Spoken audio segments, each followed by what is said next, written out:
আজকের দিনটা মায়ের কাছে অনেকটাই স্পেশাল, কারণ আজকের মা যাচ্ছে তার অফিসিয়াল একটা ট্যুরে থাইল্যান্ড। না, এটা প্রথমবার না, এর আগেও মা 3 থেকে 4 বার বিদেশ গেছে নিজের যোগ্যতায়। তার সাথে সাথে লাস্ট 5 বছর আগে বাপিকে একটা 4 হুইলার গিফট করে। একদম সাধারণ মধ্যবিত্ত জয়েন্ট ফ্যামিলির একজন বউ হিসেবে লাইফে এত কিছু অ্যাচিভ করা খুব একটা সহজ ছিল না।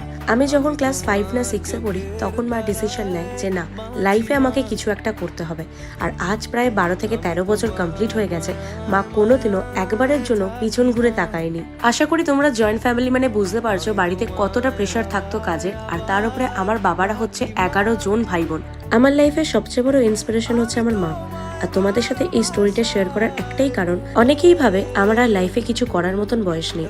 তাদেরকে আমি বাস একটাই কথা বলবো, আমার মা যখন কাজ শুরু করে তখন তার বয়স 35 বছর, 2 সন্তান আর পরিবার সবটা সামলে সে আজ এই জায়গাটা তৈরি করে। আচ্ছা বলো তো, আমার মাকে কেমন দেখতে লাগছে?